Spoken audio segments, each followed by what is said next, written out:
move this one so then you can come in. Whoever didn't get to see it can come around and see it again. Aortic arch branches into two. It's uneven for the artery. This is a brachiocephalic trunk right here. Every time it splits, it will be called something else. So before it splits, it will be called the brachiocephalic trunk. This is the left subclavian artery. But it's a little bit long because, see, notice the difference? Because the left side doesn't have the brachiocephalic. So it's a very strange thing about the artery. Brachiocephalic trunk. And then the very, very right one right here, that is the right subclavian artery. See, the subclavian artery for the left starts all the way down here, but subclavian artery for the right doesn't start until up here. And you see the other two split right there, like a little fork. The one on the left is left common carotid. The one on the right is the right common carotid. So if you follow this little guy right here, there's a subclavian right there. There's this little axillary right there by the armpit, tickle, tickle, tickle right there, right, like that. And then you can have this little brachial, which is a continuation of it, which is right here. So everybody got that, right? Okay. So you have the ascending or descending? Ascending. Oh, descending. Descending, right? It's coming back down. Yeah. Descending aorta. I'm looking at it upside down. down. You're gonna see this one as the thoracic aorta because see this is diaphragm. Before the diaphragm, it will be called thoracic. And after it goes through the diaphragm, see how it's going through? That will be called the abdominal. From then on, it's going to be abdominal. See how the very first branch, right here, you see a celiac trunk. Everybody sees it? Mm-hmm. And then see how it splits into, you can see two right now. Mm-hmm. But it splits into three. In your, right there. Celiac artery, celiac trunk, same thing, right? It says it's made out of the hepatic and then gastric and splenic.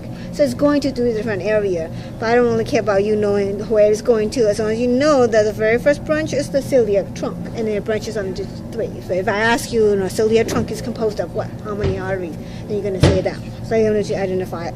The second one you see is the superior mesenteric. If you look at it, it's going to all these mesentery in the small intestine area. You can just follow that area. You see how all of them are connected? These are all the mesentery veins and arteries. So this is the superior mesenteric artery. And then if you look at it, we're still going the abdominal, right? Abdominal.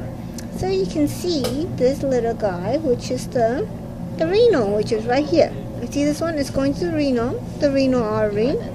And then if you keep coming down, this got kind of cut off. So I'm kind of like, patching it up, doing that. This one is the gonadal. Since this is the female, this will be the ovarian artery. It makes sense because if you look at it, it's going to the fallopian tube, which is right there. See that one?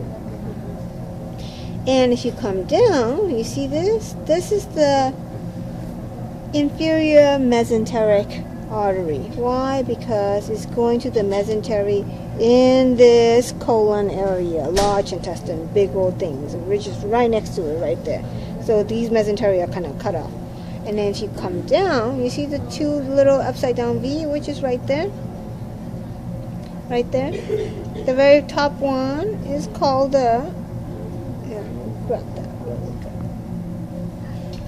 external iliac artery. The inside one is the internal iliac artery. And if you follow it, this is the femoral artery. So we're done with all the arteries, right? When coming back up, you're going to come to the femoral vein. Femoral vein is which is right here. This one is kind of cut off, and I can show you on this side.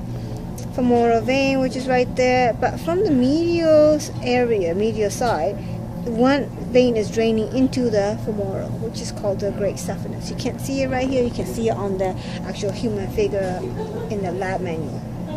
You have the femoral, and then if you're looking on this side, you can see it a little bit. This one's cut off, so we don't use that side.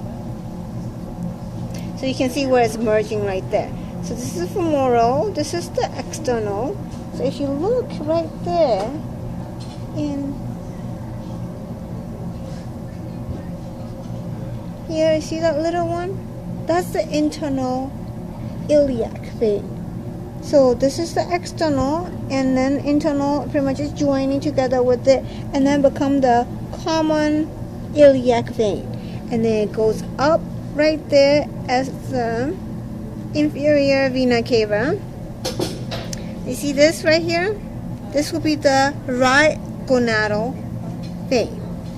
If you're looking for the left gonadal vein, this is the fallopian tube. So you see how the vein, and then there's two of them, one's artery and one's vein.